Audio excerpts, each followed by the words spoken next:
कहानी है रामपुर गांव की, जहां के मर्द महिलाओं को हमेशा नीचा दिखाने की कोशिश में रहते। अरे अभी तक खाना नहीं आया, क्या मुझे एक और शादी करने की जरूरत है? नहीं जी नहीं, ऐसा मत करना, वरना मैं कहाँ जाऊंगी। खाना लेकर मैं अभी आई जी। गांव की पंचायत में भी फैसले हमेशा औरतों के खिलाफ ही रहते। मैं जो फैसला सुनाता हूँ वो भगवान की आज्ञा होती है। इस लड़के ने अपने मन से शादी करके अच्छा नहीं किया। लड़के को घर भेज दो और इसकी शादी इसकी जाति की किसी लड़के से करवा दो, लेकिन ये लड़की, इसे तो गांव के बाहर निकाल दो। नहीं नहीं जमींदार साहब, ये क्या बोल रहे हैं? ऐसा नहीं हो सकता। मेरी बेटी मासूम है, इसे अच्छे बुरे की समझ नहीं है। अरे कहाँ जाएगी ये बेचारी? कहाँ जाएगी? इतनी चिंता है तो पूरे परिवार का गांव निकाला कर देते हैं। बेचारे पूरे बसे बसाए परिवार को गांव छोड़ना पड़ता है। चाहे जो हो, अगर बेटियों को कंट्रोल नहीं कर सकते तो गांव में रहने का कोई मतलब नहीं है। यहाँ औरतों को दब कर रहना होगा। कोई भी अपने हिसाब से कुछ नहीं कर सकता, सब ईश्वर की मर्जी से ही होगा। तभी गांव का एक आदमी दौड़ा दौड़ा आता है। सरपंच साहब, जमींदार साहब, वो कालिया है ना, उसकी बेटी पढ़ने के लिए शहर जा रही है। अच्छा, ये कब हो गया? और कालिया की हिम्मत कैसे हो गई ऐसा करने की? लेकर आओ उसे और उसकी बेटी को। बस फिर क्या था, हाजिर हो जाते हैं कालिया और उसकी बेटी सरपंच के सामने। और कालिया, ये क्या सुनने में आ रहा है? बेटी को इंजीनियर बना रहा है तू? और ये बता, गांव में तो स्कूल नहीं है, फिर कहाँ से इतनी क्लास पास कर गई तेरी बेटी? राधा, जो कि कालिया की बेटी है, उसे लगता है कि सरपंच उसकी तारीफ कर रहे हैं। सरपंच जी, मैंने ऑनलाइन पढ़ाई की है, डिस्टेंस लर्निंग से। सभी में मैंने अच्छे नंबर पाए हैं, जिसे देखते हुए शहर की इंजीनियरिंग कॉलेज में मुझे स्कॉलरशिप मिली है। वाह जी वाह, क्या होती है ये? पहले तो ये बताओ, फिर आगे की बात करते हैं। पूरा गांव राधा की बात सुन रहा था और राधा बोलती जा रही थी। तो ऐसे मैं फ्री में एक अच्छी शिक्षा लेकर गांव में जो कुछ परेशानियां हैं, जैसे बिजली, पानी और इंटरनेट जैसी समस्याओं के लिए काम करूंगी। मैं गांव को शहर से जोड़ने के लिए पुल का निर्माण करवाने का प्रस्ताव रखूंगी। मुझे पूरी उम्मीद है कि जल्द ही हमारा गांव भी तरक्की की राह पर चल पड़ेगा। राधा की बात सुनकर सारे गांव वाले ताली बजाने लगते हैं। सरपंच को समझ नहीं आता कि वो क्या करे। चुप रह नादान लड़की, गांव के खिलाफ जाने के लिए तुझे गांव से बेदखल कर दिया जाएगा, वो भी पूरे परिवार के साथ। और हाँ, अगर ठीक से गांव में रहना चाहती है तो ये पढ़ाई लिखाई छोड़ दे। हम तेरे लिए गांव का कोई होनहार लड़का देखेंगे। तभी गांव का एक आदमी बोल पड़ता है। अरे नहीं नहीं सरपंच जी, राधा बिटिया जो बता रही है, अगर वैसा हो जाए तो हम लोगों को पैसा कमाने के लिए बाहर नहीं जाना पड़ेगा। हाँ जी, और ना ही कोसों दूर पानी के लिए भटकना पड़ेगा। हमारे बच्चे भी अच्छी पढ़ाई कर सकेंगे और आगे बढ़ेंगे, ना कि हमारी तरह खेती करते बैठेंगे। क्यों गांव वालों, राधा बिटिया का साथ देना चाहिए ना। सरपंच देखता है कि गांव राधा के साथ है तो वो चुप हो जाता है। वो घर आकर अपने सलाहकार से बात करता है, जो बहुत ही चालाक किस्म का इंसान होता है। अरे सरपंच साहब, आपको बहुत ही होशियारी से काम लेना पड़ेगा। एक बार गांव तरक्की कर गया, यहाँ के बालक पढ़ लिए तो कोई ना पूछेगा आपको।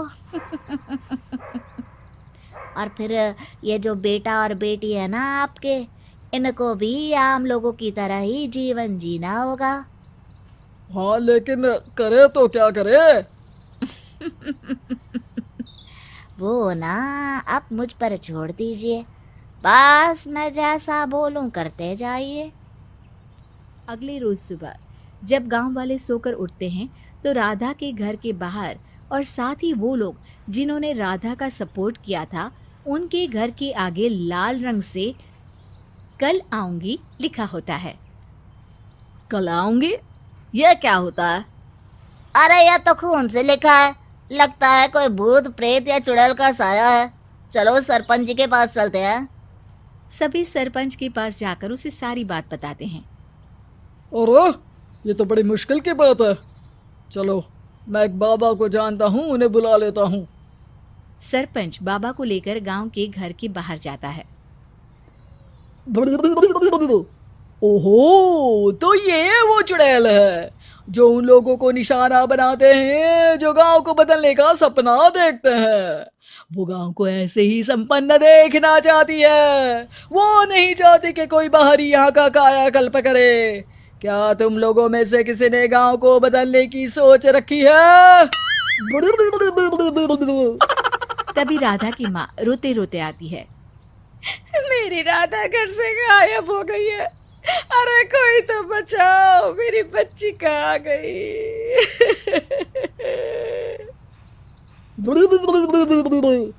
ले गई वो चुड़ैल, तेरी बच्ची को ले गई। अब वो उसे श्रापित करके छोड़ेगी, उस पर चुड़ैल का साया हो जाएगा। तभी बुरी सी हालत में राधा भी वहां आ जाती है। उसके बाल चुड़ैल की तरह फैले होते हैं और कपड़ों में खून लगा होता है। सभी राधा को देखकर डर जाते हैं। माँ, पता नहीं मुझे कौन उठा कर ले गया था। अरे दूर दूर हो जा चुड़ैल, अब हम लोग इस गांव में नहीं रुकेंगे। अरे कैसे बातें कर रहे हैं आप? कल तो आप मेरे भरोसे गांव का हुलिया बदलने, अपने बच्चों को पढ़ाने और तरक्की उन्नति की बात कर रहे थे, तो आज क्या हो गया आपको? ये फिर तुम लोगों को बहकाएगी। ये चुड़ैल गांव में आ चुकी है, ऐसे ही ये तुम्हारे घर के बच्चों को भी ले जाएगी। गांव वाले राधा को गांव से बाहर निकाल देते हैं। उसके माँ बाप रोते रहते हैं, लेकिन गांव वाले नहीं मानते। मैं भी अपनी बहन के साथ गांव के बाहर रहूंगा, लेकिन वो पढ़ाई नहीं छोड़ेगी। वहीं सरपंच के घर पर सलाहकार कहता है। देखा, सांप भी मर गया और लाठी भी नहीं टूटी। लेकिन अगले ही दिन सरपंच के घर के बाहर भी वही शब्द लिखे होते हैं और फिर सरपंच की बीवी कहती है, हमारी बेटी को किसी ने अगवा कर लिया है। तभी राधा का भाई वहां आ जाता है। अरे गांव वालों, मैंने सरपंच जी की बेटी को देखा था। वो चुड़ैल उसे उठाकर ले जा रही थी। अरे क्या मजाक कर रहे हो? नहीं नहीं सरपंच जी, आप नहीं जानते। वो चुड़ैल अब आपकी बेटी में आ जाएगी, जैसे राधा के अंदर आ गई थी। तभी सरपंच की बेटी वैसी ही हालत में वहां आती है जैसे राधा आई थी। पापा, पता नहीं कैसे मैं गायब हो गई थी। चुड़ैल, इसके अंदर भी चुड़ैल का साया है, मारो इसे। अरे नहीं नहीं, इसे भी राधा के पास गांव के बाहर ही भेज दो। अरे चुप रहो, मेरी बेटी कहीं नहीं जाएगी और चुड़ैल वुड़ैल कुछ नहीं होता है। अरे कैसे बात कर रहे हो सरपंच जी?